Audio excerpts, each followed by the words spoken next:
Hello everyone, I am Jaya Kagda, Assistant Professor of Commerce, Government City College, Nayapur, Hyderabad. Today I am discussing the topic obligations of the bank. Obligation is nothing but duties of the bank. Obligation to honor the check under Section 31 of Negotiable Instrument Act 1881. Banker is performing a duty to make a payment of the check as it is properly presented. When there is a balance in the person's account, there is a duty of the banker to issue the check.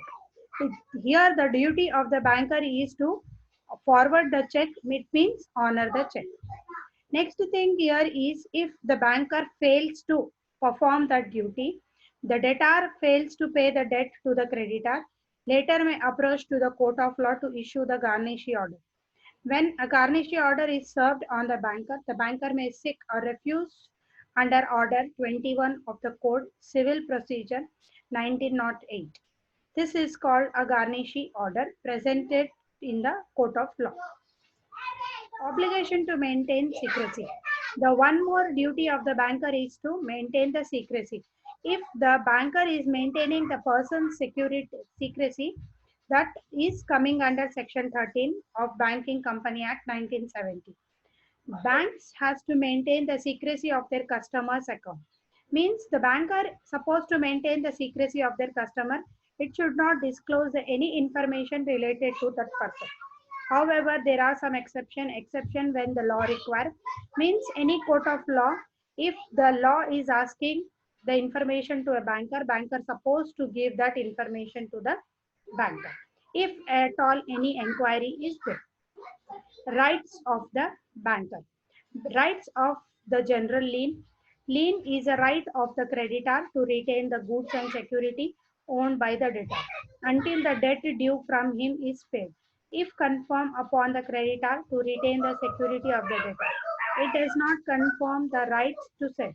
There are two types of lien. There are two types of lien, general lien and particular lien. Section 171 of Indian Contract Act 1872 confirms general lien on banker. Banker lien is the amount to be implied that is pledged.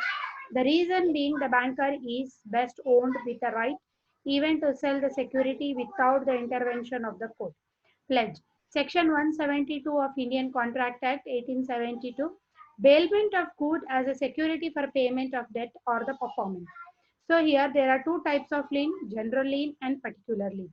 Lien is nothing but it is a right of the creditor to retain the goods and security owned by the debtor until the debt due from him is paid. So here there are two types of lien and the pledge is nothing but it is a bailment of the good as a security for payment of the debt. Right of set off. The mutual claim of the debtor and the creditor are adjusted together and only reminder amount due to payable. Right to set off means the banker has a right to set off their claims. If at all any debtor and creditor is adjustable together, the reminder amount due is payable. So whenever any balance amount is there, for that the banker has to call their customer to pay the amount. Otherwise, they will set off the right debtor and creditor amount. Right of appropriation. If the customer has more than one loan account, the customer can direct the repayment of the loan as a credit into any other account. If there is no specific direction from the customer, the banker has a right to appropriate as per his choice. So bank has a right of appropriate. If customer has more than one loan account, the customer can direct the repayment of loan as a credit into another account. So they are adjusting the amount from one account to other account. Right to charge interest. As a creditor, the banker has right to charge the interest on the funds he lent as per the norms as per the contract. So even this is a right of the banker to charge the interest whenever the banker is giving loan to their customer. So banker has right to charge the interest. So that there is another right of the banker. Next, the banker books the evidence act. So here, despite the fact the banker has to maintain secrecy, he has to disclose the account and order from the court. Earlier, the books of accounts were required to be produced in court of law as a evidence. So whenever the law is asking, means if at all any inquiry is there, any law is there, if they want the information about the customer, the banker supposed to disclose all the books of account. On the next thing is banker can produce a certificate copy of the record of the accounts as evidence, which are tenable as a evidence in the court of law. Whenever the books of accounts can be the evidence in the court of law. Special type of customer. So special type of customer is nothing but the lunatic. Under Indian Contract Act, a contract with or by a lunatic is void. So lunatic person, the reason being a lunatic is unsound mind. If the person is not a sound person, this person is an unsound person, mind is not competent and comprehended a contract. If the banker, without knowing that person is lunatic, open an account and enter into a contract acting in good faith is protected. But when once he knows the notice of the lunacy of the person, he should not entertain any contract. If the person is a lunatic, the banker supposed to not entertain any account related to that person. Drunkard. Under Section 12 of Indian Contract Act 1872, the sane man who is a delirious from the fever and who is drunk, that he cannot understand the contract or form a rational judgment, cannot enter into a contract. While such a deliberal drunkenness lasts, when a customer who is a drunk present a check across a counter, the payment must be witnessed. So if the person is a drunkard, so the witness is required for that person. Minor. Any person under the age of 18 years is a minor.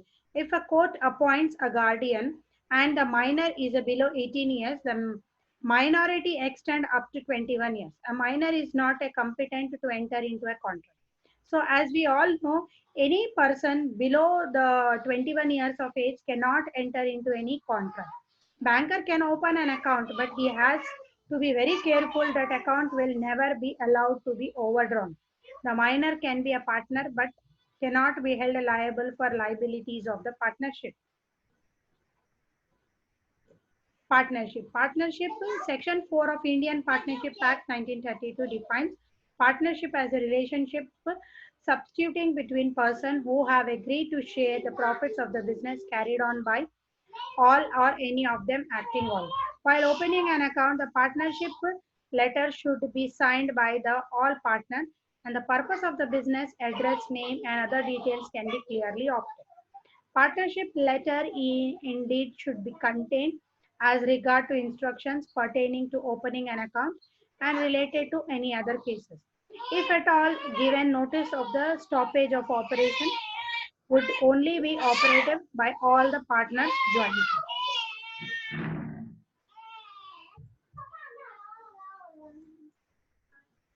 Hindu undivided family, where a Hindu dies leaving a business, the business is passed on to the legal heads.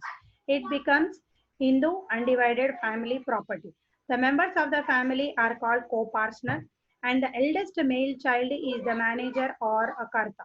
The karta has employed authority to avail the loan and execute the necessary document.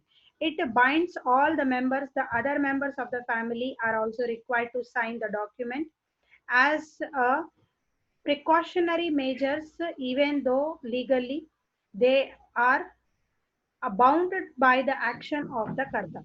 So here, if the karta is the head of the family, if karta dies, then the next person is nothing but the member of the family, and who is the eldest male child in the family becomes the manager of that particular business. Legally, that person is called a owner of the business. Company. Company is a legal entity and the formation of the company is governed by the Company Act 1956. While opening an account on a company's name, the banker has to ask for certifies copies of memorandum of articles of association, memorandum of association, certificate of incorporation, names of the director, certificate of commencement of business, copy of the resolution appointing the bank as a company's bank, and the name of the person authorized to operate that account along with the signature. Death of the authorized signatories does not demand the stopping of the payment since the company is in the existence. So here we can say that the company, whenever the company asks the bank company copy of resolution appointing the bank as a company's bank, so all these requirements are needed. The memorandum of association, article of association, certificate of incorporation, names of the director, when the business is commenced, copy of the resolution, all these things are required. So in this case, the bank play a very important role in all this situation. So these are the obligation, means the duties and rights of the banker. This is also a very important and interesting topic as we all deal in our regular life, or we can say in the day-to-day life. All these things we will come across in the daily situation. So these are the rights and the duties of the banker. Thank you so much.